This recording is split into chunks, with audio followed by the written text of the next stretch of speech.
जय हिंद प्यारे साथियों। मणिपुर के हालत इस समय बद से बदतर हो गए। हम उस देश के नागरिक हैं जहां जुड़ना जानते हैं, टूटना नहीं जानते, लेकिन हमारा मणिपुर राज्य टूटने की कगार पर है। नागा कुकी का विवाद आज इतना गंभीर हो गया है। अब से कुछ दिन पहले आपने देखा कि 6 नागा भाइयों को मारा गया था। आज नागाओं का एक समूह दिल्ली के प्रेस क्लब में पहुंचता है, अपनी बातें रखता है, प्रधानमंत्री नरेंद्र मोदी जी को अपना ज्ञापन सौंपता है। वहां उस मीटिंग में क्या हुआ, इस सबको बहुत ही सिंपल भाषा में समझने की कोशिश करते हैं। मेरा नाम है पवन मोरल और मैं आप सभी का पीएम डिफेंस स्टडी पर स्वागत करता हूं। अगर आप नए जुड़े हो तो चैनल को सब्सक्राइब जरूर कर लीजिएगा। साथियों, मुद्दा यह है कि आज नागा समूह का एक ग्रुप पहुंचता है दिल्ली प्रेस क्लब में, और उस प्रेस क्लब में क्या क्या बातें रखी गई हैं। सबसे पहले नरेंद्र मोदी जी को, जो हमारे देश के माननीय प्रधानमंत्री जी हैं, उनको ज्ञापन सौंपा जाता है। अब देखते हैं मोदी जी जो पिछले 3-4 साल की चली लड़ाई आ रही है उसको रोकने में कामयाब होते हैं या नहीं होते हैं। दूसरा, उन्होंने ये भी कहा, जो नागा समुदाय के लोग हैं, कि हमने भारत सरकार से एग्रीमेंट किया था 2015 में। उस समझौते का एक तरीके से वोलेशन हो रहा है, उसका उल्लंघन हो रहा है। उसका एक और इन्होंने आरोप लगाया है कि जो कुकी जू मिलिटेंट के लोग हैं, इन्हें सपोर्ट कर रहा म्यांमार, इन्हें सपोर्ट कर रहा चाइना। इनके पास इतने खतरनाक हथियार हैं कि हमारे कभी 4 भाइयों को बंदी बना लिया जाता है, कभी 6 को मार दिया जाता है। अब हम करें तो क्या करें। यहां पर मणिपुर में प्रोक्सी वार चल रहा है। अब ये प्रोक्सी वार क्या है, इसको भी आज हम सिंपल भाषा में समझने की कोशिश करेंगे कि प्रोक्सी वार होता क्या है। साथियों, अब मैं आपको समझाऊंगा। देखिए, ये हैं वो लोग जो प्रेस क्लब में बैठे हुए हैं, अपनी बातों को रख रहे हैं।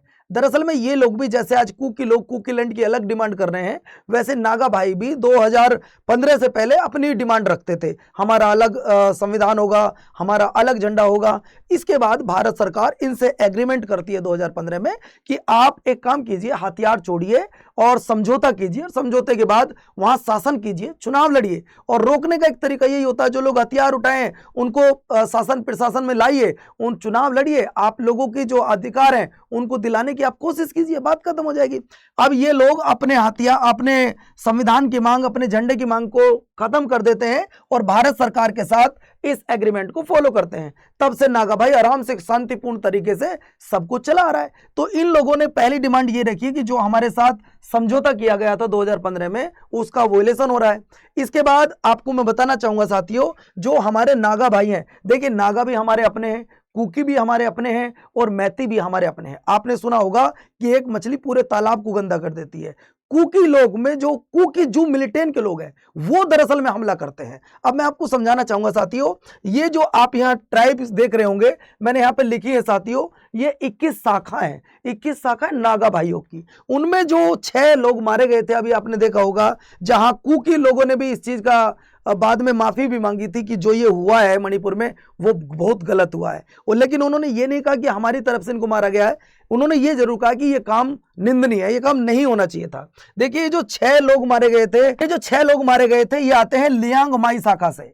इसके बाद जो सबसे ज्यादा विरोध इस समय हो रहा है और जो लड़ रहे हैं नागा भाइयों की तरफ से, वो है तंगकुल नागा लोग, जो कहा उखरुल जिले में, जो सबसे ज्यादा इस समय चर्चा का विषय बना हुआ है। अभी आपने देखा कि 3 लोगों को मारा गया था जो थे तराव जनजाति से थे, यानी कि ये शाखा है नागा भाइयों की। मतलब लगातार आए दिन हो क्या रहा है, कभी 3 भाइयों को मार दिया जा रहा है, कभी 1 भाई को मारा जा रहा है, कभी 4 को मारा जा रहा है। अब इन्होंने दूसरी मांग क्या रखी है, अब आप समझिएगा।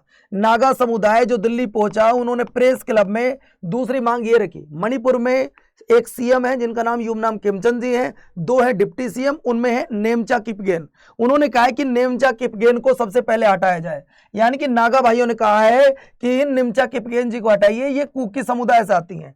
और उन्होंने आरोप लगाया है कि इनका संबंध कुछ कुकी जू मिलिटेंट के लोगों से है, उन लोगों से जिन्होंने पिछले कुछ दिनों में नागा भाइयों को या तो मारा है, या उनको बंदी बनाया है। अब देखते हैं सरकार इनकी बात को मानती है या नहीं मानती। या आप भी बताइएगा, आप भी एक समझदार बच्चे हैं, समझदार बड़े लोग हैं, कि क्या किसी एक पक्ष के कहने के बाद उस राज्य के डिप्टी सीएम को हटा देना सही है या गलत? आप भी कमेंट करके अपनी राय दे सकते हैं साथियों। अब मैं आपको बताना चाहूंगा कि सीमा पार से तस्करी ये चल क्या रहा है, ये प्रोक्सी वार होता क्या है। मैंने अभी आपसे कहा था, तो इसको भी मैं समझाने की कोशिश करूंगा। दरअसल में भारत का जो बॉर्डर लगता है, इंटरनेशनल बॉर्डर, वो 9 देशों से लगता है। 2 देश ऐसे हैं जिनसे वाटर बॉर्डर लगता है, श्रीलंका और मालदीव।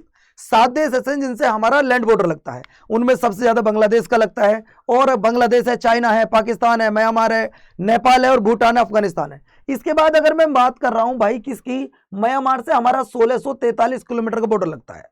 और ये जो बॉर्डर लगता है तो म्यांमार और भारत के बीच में जो बॉर्डर है वो अच्छे से फेंसिंग नहीं किया हुआ। फेंसिंग का मतलब आप समझते हैं कि अगर फेंसिंग नहीं, बॉर्डर ओपन है तो जिसका मन कर रहा है उधर चले जाओ, जिसका मन कर रहा है इधर चले आओ।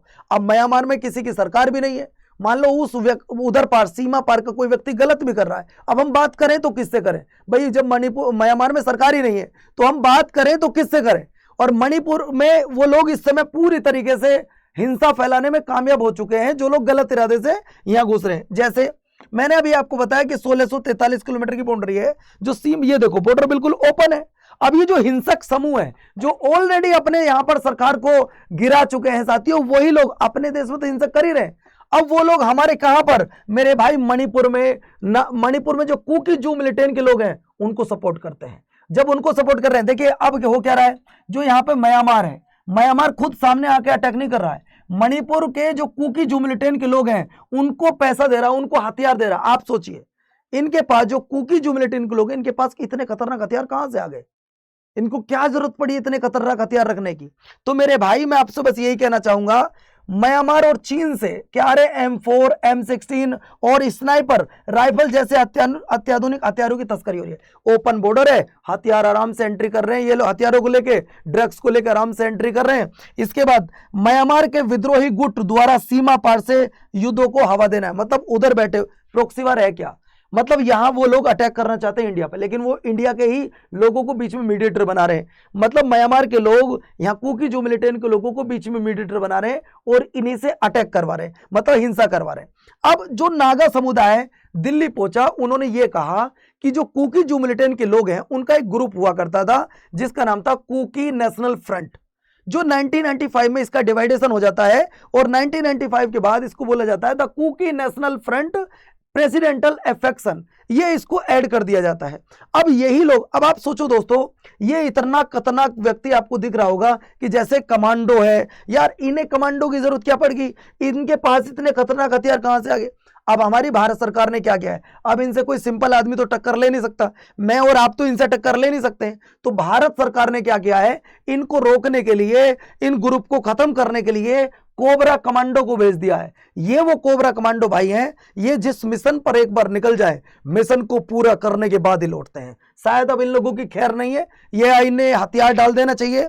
ये अक्सर आपने देखा होगा, ये कहां पर रहते हैं, देखिए मैं आपको बता दूं, the group operate primary in the hill area of Manipur, यानी कि ये हिल एरिया में रहने वाले लोग हैं और हिल एरिया को ही टारगेट करते हैं।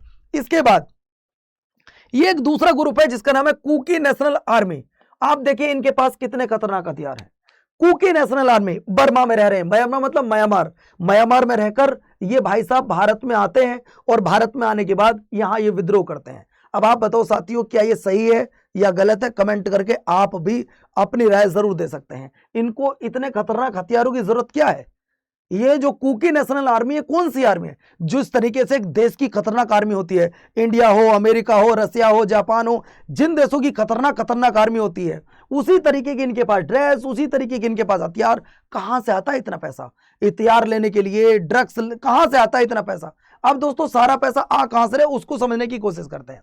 दरअसल में है क्या, जो समतल लड़ाई है जमीन की, अरे इस दुनिया में लड़ाई ही जमीन की और पानी की है, बाकी और लड़ाई नहीं है। दरअसल में यहां भी लड़ाई जमीन की चल रही है। जो ये हमारे कुकी लोग हैं, ये पहाड़ी इलाके में रहते हैं, ये चाहते हैं कि हमें भी समतल एरिया चाहिए, हमें भी जमीनी इलाका चाहिए। और जो घाटी इलाका है, जो समतल एरिया, उसमें रहते हैं नागा और मैती लोग रहते हैं। अब मैं आपको दिखाना चाहूंगा साथियों, ये वो 6 नागा भाई हैं जिनको मारा गया था। अब देखिए, किसी के पिता गए होंगे, किसी के भाई गए होंगे, किसी का बेटा गया होगा, तो किसी का पति गया होगा। पहले तो इनको लगभग महीने के आसपास बंदी बना के रखा गया और बाद में इनको मार दिया जाता है। आखिर ये हिंसा कब तक चलती रहेगी। क्या हमारा एक सुंदर सा मणिपुर स्टेट क्या टूट जाएगा, या इसे टूटने से रोका जाएगा। आप भी आवाज उठाइए, थोड़ा सा सपोर्ट कीजिएगा। इसके बाद मेरे भाई, जब कुकी जू मिलिटेंट के लोगों पर आरोप लगाया जाता है, इसके बाद में जो कुकी समुदाय के लोग हैं वो भी सामने आते हैं। देखिए, जैसे मैंने अभी आपको बताया था कि नागाओं में कुल मिलाकर 21 शाखाएं, जैसे मैंने आपको बताया कि नागाओं की 21 शाखाएं, उसी तरीके से जो आपके कुकी लोग हैं, उनकी भी बहुत सारी शाखा है। उन्हीं में से मेरे भाई मणिपुर में 6 नागा बंधकों की हत्या पर कुकी जो परिषद का बयान, भयंकर गलती, ये भयंकर गलती हुई है। मतलब इन्होंने ये तो माना है कि भयंकर गलती हुई है, लेकिन ये इन्होंने एक्सेप्ट नहीं किया कि ये हमने किया है। इन्होंने ये माना कि ये गलती है। अब गलती है, जब बंदी तुमने बनाया है, किडनैप तुमने किया है, तो हो सकता है तुमने इनको मारा हो। मैं तो शक के आधार पर इस बात को बोल रहा हूं। लेकिन साथियों सुन लो, मणिपुर में कुकी भी हमारे हैं, मैती भी हमारे हैं और नागा भी हमारे हैं। मत टूटने दो इस सुंदर स्टेट को। आप ही हो जो इसको रोक सकते हो। हथियारों को छोड़ो, गले मिलो, एक रहो, शांति से रहो। इसके बाद दोस्तों देखिए, इस चक्र को भारत सरकार को तोड़ना होगा। ये वो चक्र है, जो चक्र में फंस जाए, मैंने सुना है वो कभी बाहर नहीं निकल पाते। लेकिन शायद मोदी जी अब इस चक्र को तोड़ेंगे और ये चक्र तोड़ना बहुत ज्यादा जरूरी है। अफीम और हथियारों का दुष्चक्र भारत में कैसे चल रहा है वो देखिएगा। दरअसल में जब मैंने आपको बताया कि भारत और म्यांमार का जो 1643 किलोमीटर का बॉर्डर है वो ओपन बॉर्डर है, आराम से एंट्री हो जाती है। 12-10 किलोमीटर का तो एग्रीमेंट भी है, इधर जाओ उधर आ जाओ, बड़े आराम से आप अंदर एंट्री कर सकते हो। तो म्यांमार से अवैध शरणार्थी भारत आते, आगे भारत। अब भारत आने के बाद वो क्या करेंगे? दूसरे देश का व्यक्ति, बांग्लादेश का हो, म्यांमार का हो, भारत क्यों आएगा? और उधर तो वैसी गरीबी है, वैसी मारकाट मची रहती है। अपनी जान बचाने के लिए कुछ छोटा मोटा व्यापार कर लेंगे और छोटे मोटे व्यापार से बड़ा हो जाएगा तो अच्छी बात है। वो व्यक्ति भारत आएंगे, सीमावर्ती पहाड़ों से बड़े पैमाने पर वो अफीम की खेती करेगा। अब वो अफीम की खेती करेगा, अब अफीम की खेती करेगा तो उसे बेचेगा भी। अब अफीम की खेती को बेच, भाई अफीम को उगाया है तो उसको बेचेगा। अब बेचेगा तो इससे मोटा पैसा आएगा। अब जब मोटा पैसा आएगा तो क्या करेगा? गाड़ी लेगा। और क्या करेगा सर? गाड़ी लेने के बाद इस धन से अत्याधुनिक हथियार खरीदेगा। अब हथियार खरीद रहा, कोई शादी में जाने के लिए थोड़ी ना खरीदेगा। अब नागा भाइयों पे अटैक करेगा। तो इसको सबसे पहले भारत सरकार को तोड़ना होगा। ये वो चक्र है जिसने मणिपुर को अपनी पूरी तरीके से कैच कर लिया है। यानी कि मणिपुर पूरी तरीके से इस चक्र में घिर चुका है। इस चक्र को तोड़ना होगा। जैसे अभिमन्यु ने चक्र तोड़ा, उसी तरीके से इस चक्र को तोड़ना होगा।